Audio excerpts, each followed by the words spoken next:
कि इस आयत में पर्दे का हुक्म नाज़िल हुआ है। कुरान पाक की एक दूसरी आयत का टुकड़ा है वलियज़रिबना बिखुमुरिहिन्ना अला जुबिहिन के औरतें अपनी ओढ़नियों को सीनों पर डाल लिया करें। इस आयत से भी पर्दे की जानिब इशारा है।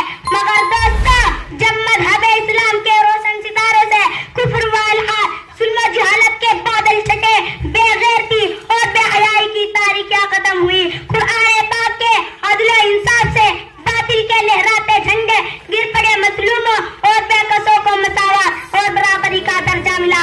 खास तौर पर उन औरतों को जो जुल्म की चक्की में पिस रही थी, मसाइब व आलाम के पहाड़ उन पर तोड़े जा रहे थे।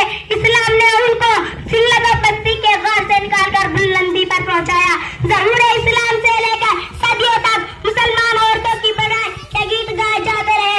अगर तारीख के औरा खोले जाए तो गैर मुस्लिम औरतों पर मुसलमान औरतों की फजीलत और बरतरी दिखाई देगी। लेकिन देखते ही देखते पूरी दुनिया में शैतानी डंके बजने लगे। मुसलमान औरतों को मक्कारी व अय्यारी के फंदे में फंसाने के इरादे होने लगे।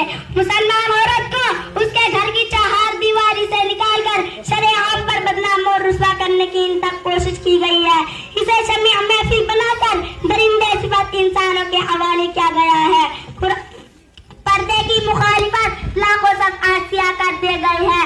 उनकी सिर्फ एक ही सदा थी कि पर्दे के गरीबान को चाक और रेसा रेसा किया जाए और औरतों को बेलुगाम और बेहया छोड़ दिया जाए। वो जो चाहे फिल खिलाए। चुनांचे ख्वाहिशा उन पर ठोकी, आरज़ूदी पूरी हुई और उन्होंने आहिस्ता आहिस्ता मुस्लिम खवातीन को बहका लिया और मुस्लिम औरतों ने भी पर्दा जैसी अजीम नेमत को पेट पीछे डालकर मर्दों के साथ कंधे से कंधा मिलाकर चलना शुरू कर दिया।